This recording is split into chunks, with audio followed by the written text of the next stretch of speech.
وربعتها. علاش البنات ما بقاوش يعيطوا ماما ولات يقولوا لبنى؟ انا اللي قلت لهم عيطوا لي لبنى. واش غتفرغوا السيديات؟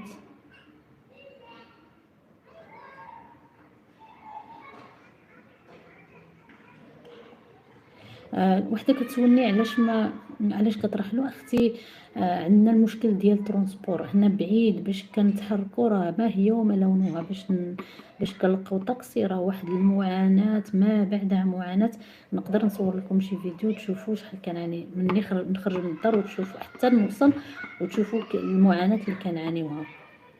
الا بغيت غير نمشي نتبدا غير السويقه باش نوصل ليها راه حتى يغفر لي ربي الذنوب.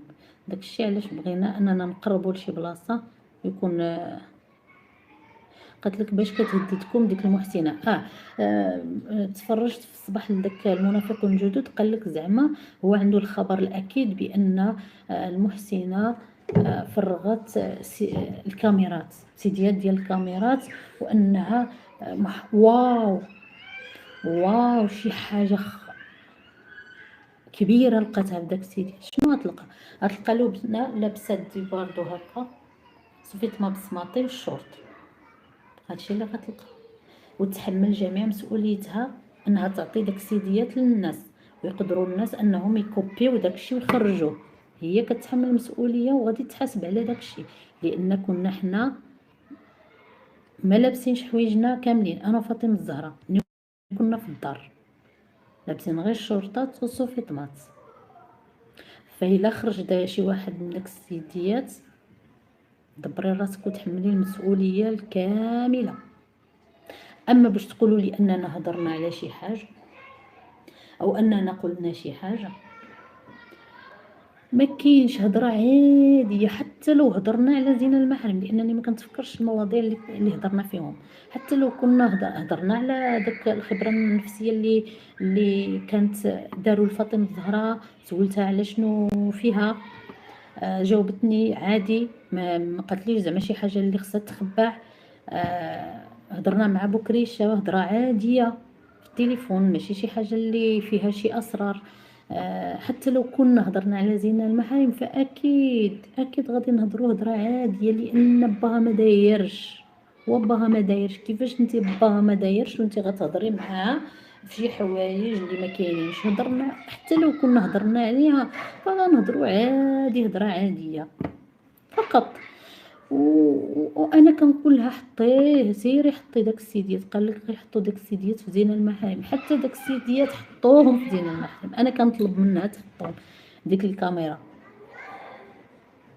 ما قلناش شي حاجه اللي مهمه، ما تناقشناش. كيفاش غناقش انا شي حاجه مهمه مع فاطمه الزهراء، واحد البنيته عندها 15 عام وهي يفكروا بعيني يفكروا. اما انا وسي محمد ما هضرنا حتى في شي حاجه اللي ماشي هي هذيك. هضرنا في امور عائليه اسريه عاديه، ولكن انا باش غناقش شي حاجه مع فاطمه الزهراء ما عرفتش شنو هي هاد الحاجه اللي نقدر نناقشها مع بنت عندها 15 عام. افكروا غير بعقلكم نتوما. باش كنقول لكم ما تيقوش وداك الاخو زعبيلات لا حقه لا واه تفريغ السيديات لا واه تفريغ هذيك. والحمد لله ان مزيان ملي كاينين الكاميرات، مزيان. حنا ما فخبرناش وما علمتناش بان ردوا بالكم راه كاين كاميرات. نورمالمون كان خصها لان كنتعراو، ولكن ماشي مشكل. ولكن انا الا خرجوا داك الفيديوهات، الا كان فعلا كاميرات وخرجوا داك الفيديوهات وحنا عريانين فتحمل مسؤوليتها. انا كنقولها لها وخصها دير في بالها بان داك السيديات يتباعوا بالملايين. يعني اللي طاح في يدو داك السيدي ديال الكاميرا وان لبنى عريانه وفاطمه الزهراء عريانين راه ما يرحموش قسما بالله حتى يديروا عليها الكوبيات. وما غاديش يقولوا لك راه حنا دايرين الكوبي، ما غاديش يقولوها لك. حتى يوما ما بق غادي تطرطق شي قنبله وغادي يخرجوهم. لكن انا ما كنعرف حتى واحد، غادي نعرفك غير انتي فقط. انا عرف مولات الدار اللي خرجت داك السيديات، ما نعرف حتى شي حد اخر. غير هذا تنبيه فقط قبل ما توقع الواقعه، لان دائما كنقول لكم ها شنو غادي يوقع، ها النظره المستقبليه للحاجه، ها شنو يقدر يوقع في الحاجه. وكنمشي وكتجي الوقت وكيوقع فعلا داكشي. دابا الا كان فعلا كاين سيديات فانا كنقول لك تحملي جميع المسؤوليات الا خرجوا تصورنا عريانين من دارك، لان كنا في دارك وفي حرمتك. وغادي نقول هاد الهضره وغادي ننساها والايام بيننا، لان داك السيديات حتى واحد يطيحوا في يدين شي واحد ما غيرحمهم حتى واحد، ضروري غيدير عليهم الكوبي. راه كيتباعوا بالفلوس، راه طحنا في ناس وبغاو يشريو تصاورنا، بغاو يشريو اي معلومه، والناس كتجيب لنا هاد الخبار، والناس كتقلب بالفلوس باغيه تدفع الملايين على اخبارنا. علاش؟ الله اعلم. شكون حنا؟ الله اعلم. بس راه خصها ترد لبالها يوم الجسد ديال المحارم.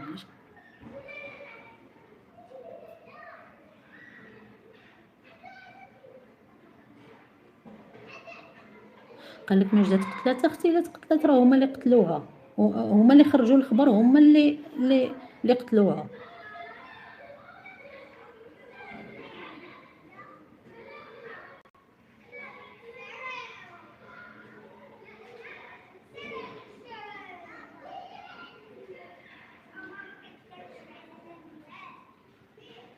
هيا اختي قالت لك دايره الكاميرات في البيوتا، وحنا كنا ناعسين. ويلي ويلي ويلي, ويلي. ناعسين بالشرطات وعريانين ويعلم الله اش من اصوات.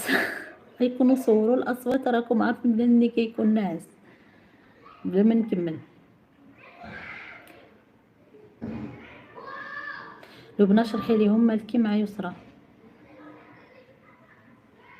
كيفاش مالكي مع يسرى؟ ما مالنا والو انا ويسرى.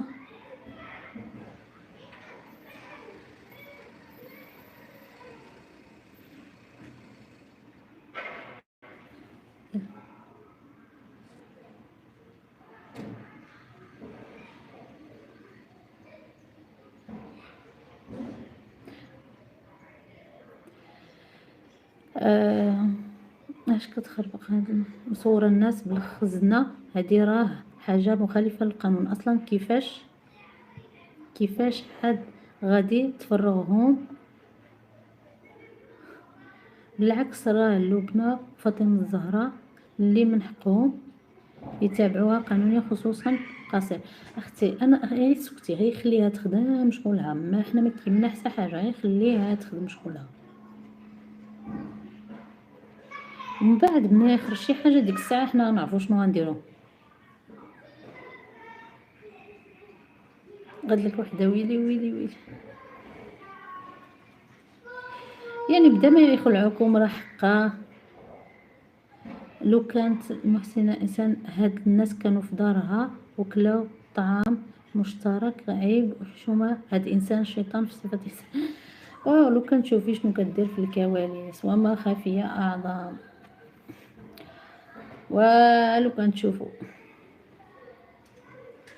هادي ماشي محسنه، هادي مجرمه مع العصابه، مع من كنتي معاشره يا لبنى. ما ديريش ثقه حتى بحد، وما تمشي تناسي حتى عند حد.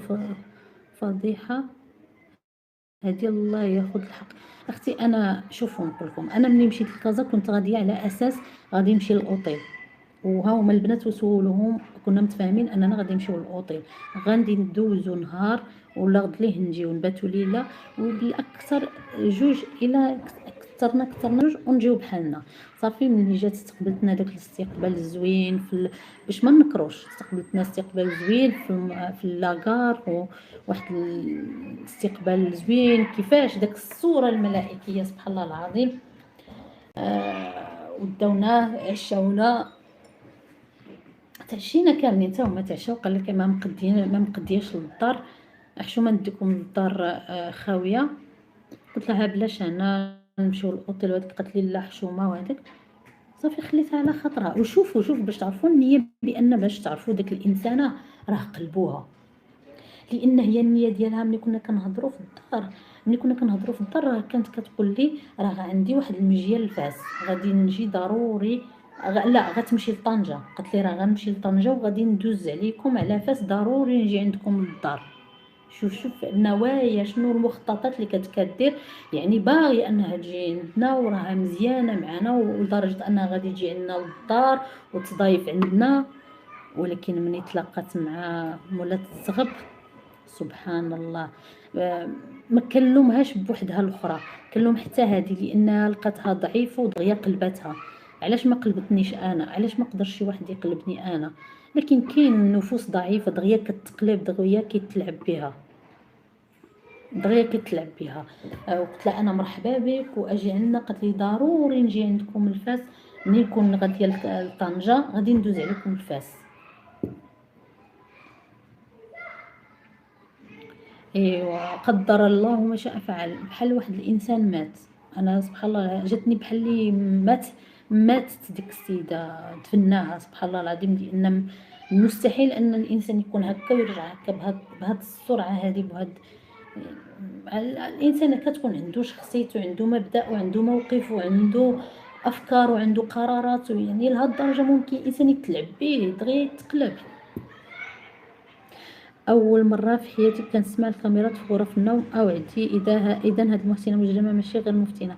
اختي هادشي اللي قال لك راه كاينين كاميرات فرغت السيديات، هادشي اللي سمعت من المنافقون الجدد، قال لك وخبر اكيد، وقالتها لشي حد ثقه كيتيق فيه هو عارفه، يعني ما يكذبش بان فرغات، وكتقول لهم يا شنو كاين تما، شنو كاين اختي، حنا كاينه بعدا الهضره انا كنقول لك ما كاين والو، ما غتفيدك حتى في حاجه ديك الهضره اللي كاين اللي قلنا، لان ما قلنا حتى شي حاجه مهمه. اللي غيفيدك انه رحنا كنتمشيو عريانين، والحمد لله ملي كاينين الكاميرات. انا نبهت فاطمه زهراء قلت لها عندك تمشي لبيت الناس انك تحلي الباب ولا تحدي شي حاجه، قلت لها عندك تمشي حتى القشر يدوم ما بغيناش نحلوه، قلت لها حدك انك في الطواليت والكوزينه والبيت فين كنعسو، ما تمسي حتى حاجه، ما تدخلي حتى لشي بلاصه، باش نبقاو هانين. والحمد لله ربي يعني خرجنا منها سالمين. عندك صداع بزاف السرجم.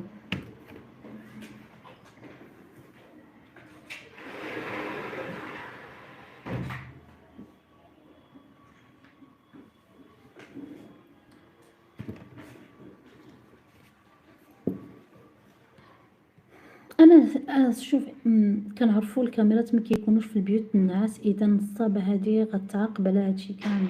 قالت لك عندها الكاميرات في الدار لداخل، ها هي. والاصعب حاجه تصوري ان عندك كاميرات في الدار لداخل، يمكن لانك كتعيشي على برا وكتخافي ان دارك يدخل ليها شي واحد، ما علينا، لكن على الاقل عندك ضيوفه في الدار، غادي تنبيهم، غادي تقول لهم سمحوا لنا، راه كاينين الكاميرات في الدار الداخل، ممكن تلبسوا حوايجكم وديروا الاحتياط ديالكم. واش حنا ناعسين؟ كيفاش غديري تنعسيو الكاميرا معك في البيت؟ لا حول ولا قوه الا بالله، وانت ما في خباركش. ايوا شنو نقول لك.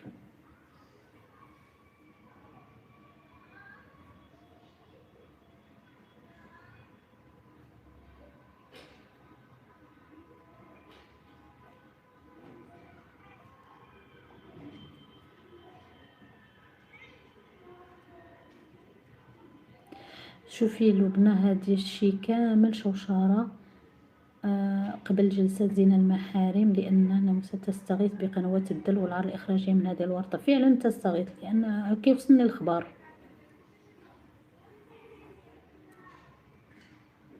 هذيك المحسنة تمشي تشوف غير عائلتها كلهم محتاجين، فيهم فقراء والله ما كنعرفهمش اختي.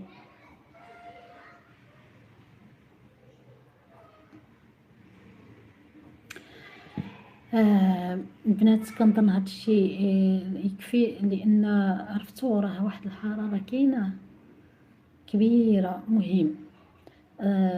هادشي اللي كاين.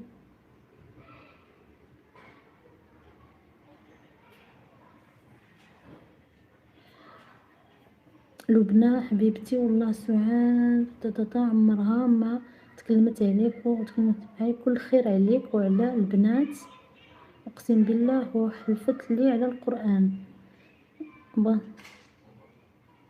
ام حسينه بغات ترجع ليها الفلوس اللي باش دارت المحامي. اختي انا ما عندي فلوس اللي نعطي، وما قلت لحد عطيني، وما قلت لحد خلص لي المحامي، وما قلت لحد شي حاجه، ما عندي فلوس اللي نعطيه.